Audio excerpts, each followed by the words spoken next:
Hi there, it's me, Cameo. I'm assuming you're here because you want to see me paint a husky, so wish granted. This is a red husky named Moto, owned by Cassandra of Pine Ridge Siberians. Interestingly, before she knew a whole bunch about huskies, she rescued this guy from someone, and I think he was 7 months old at the time. And he was living in an apartment and confined to a crate most of the time that was actually too small for him on top of everything else. Now, if you know anything about huskies, they need exercise. They can't just chill in a crate for hours and hours, and I don't have a problem with crate training. My dogs are crate trained, and my husky loves her crate, but I leave the door open and she goes in and out at her will. And it's good for a pet to be crate trained in case of an emergency like a flood or a tornado, or you need to transport them out of town real quick. Okay, so this isn't a I hate crates kind of a conversation. I just throwing that out there. But you can't leave them in there all the time. They do need to run. Huskies can live in an apartment and be all happy if you make sure they get exercise and mental stimulation. Otherwise, they get into trouble. They chew up your trash. They might chew up your couch. They might chew up your socks. They might chew up your trim. They might chew up your doors. They might chew up whatever they can get their mouths on, honestly, if you don't keep them occupied. So anyway, she purchased Moto from this kid and has given him a good life. Not only does she love on him, he is, well, I don't want to say professionally mushing, but he did enter more than one race, pulled an actual sled, and he's featured in the Husky Halfway House Rescue book as the dog who teaches them all how to mush so that they might get homes, because people might be more interested in adopting a fully trained sled dog. Because, let's face it, that's pretty cool. So, it's loosely based on events that happened. The H3 Huskies have visited Pine Ridge Siberians in the past, but they didn't learn to mush, and maybe we'll change that. I don't know. Maybe one of these days Cassandra will do some training with the H3 pups. The book, by the way, is not released yet as of uploading this video, but in the next 2 months we'll have it for sale.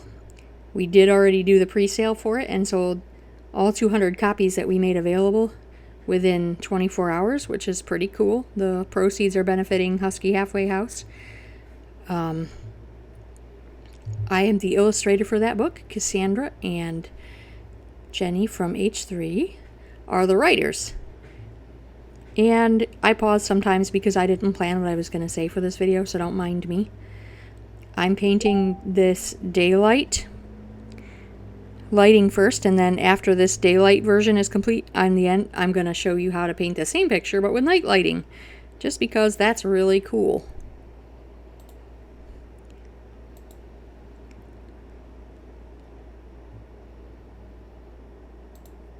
So here we are. This is the sketch and what it looked like on paper before I started coloring it. And I like to color under my sketch in Photoshop so that I can still see the sketch and paint underneath of it. If you were going to do something like this in real media, you might have to use masking fluid or something similar to block out a shape. Like, I think Rob Ross has done that in a couple of his videos. And watercolor artists do this a lot, where they use masking fluid. You're going to have to Google that if you're a traditional artist. This video won't help you as much with those specific tools that you need, but you get the concept. Right, and I started out just painting a silhouette, as you can see here. And this looks kind of cool all on its own, but obviously it also looks kind of fake, like a digital image, or whatever, AI or something. So you have to actually do some painting to bring it to life. So here's the backlighting, and that's really important and should stand out in this case. It helps bring the shapes out.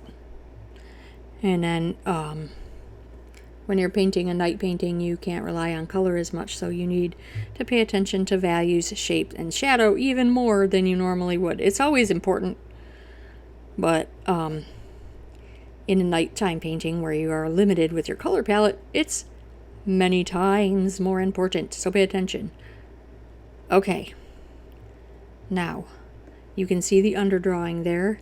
He's wearing a harness. I think ultimately I decided to paint without the harness, but I added it at first because originally I was just trying to copy the reference photo. And then I decided I didn't like it. This picture looks free and he doesn't need a harness on to muck it up.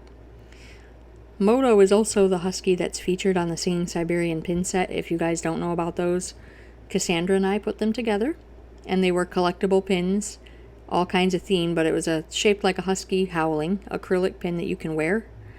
And we had some that had like the constellation in them, some that were colored like traditional huskies, some that, well, they were all themed in just really cool ways, like a patriotic USA one, and succulent themed husky, crystal themed husky. You can find a lot of those pins. Well, nope, that's a lie. Most of them are actually sold and owned, with a couple exceptions. The OG colors are not limited edition, so we will be making more of those. Anyway, that's this husky, who is the model Moto for these two paintings and for the Singing Siberian husky pins. And this cute little fluff nugget also is sensitive to the solar activity, and on times when you have a high chance of seeing the aurora borealis, you also, poor Moto, has a high chance of experiencing a seizure, which Cassandra controls a lot with medication. She has some prescribed from the vet, and she uses a combination of those and CBD to give him a lot longer life than he was expected to have. And I think that's pretty cool, and it's not the only dog she's helped like that.